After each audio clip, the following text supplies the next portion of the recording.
Today, we're going to be talking about how making ourselves wrong actually builds less trust with ourselves.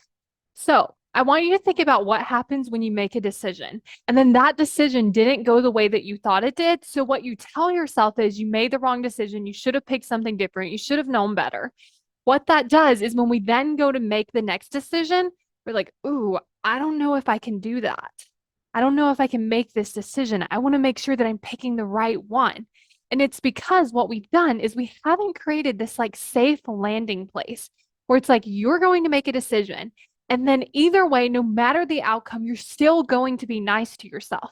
But when you've created this outcome where if you get it right and everything goes well, I'm going to be really nice to you. But if you make a decision and it doesn't go well, then I'm going to be really mean to you. What ends up happening is our brain gets scared. It's like, I don't want to make that decision because if I make the decision, then I could get it wrong and then I could be really mean to myself. And that's really not going to feel good. And so, what I want you to think about is how can you not make yourself wrong, even if the decision doesn't go exactly how you wanted it to go? One of the things that I like to do is tell myself, like, I did the best I could with the information that I had at the time. So oftentimes we make a decision with the information we have, and then we get new information, and then we're like, you should have known that over here. You should have known that that was going to happen, and you should have made a different decision. What we do is that's really unfair to ourselves because at the time we didn't know this information. So we weren't going to be able to make that decision. Another thing is sometimes we do just have to pick one. Maybe we have limited information. Maybe we really have no idea what's going to happen. We can't even like predict a little bit.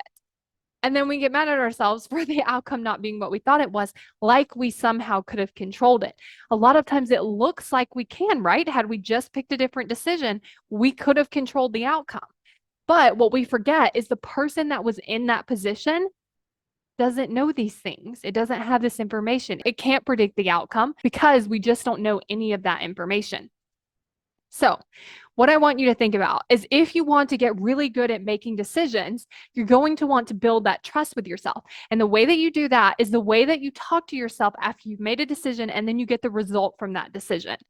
And sometimes I even like to tell myself, like, I'm so proud of you for making a decision. Yeah, this one didn't turn out the way that we wanted it to, but you made a decision and you moved yourself forward. Now we have more information. So now let's make a different decision. Because when you do that, you build that trust and then you build up this confidence in your decision making ability. When you don't do that, you feel like you can't make a decision at all. Because when you make a decision, it could go wrong and then you could be mean to yourself and then it could feel bad. And then you kind of like feel like stuck, like you can't make those decisions.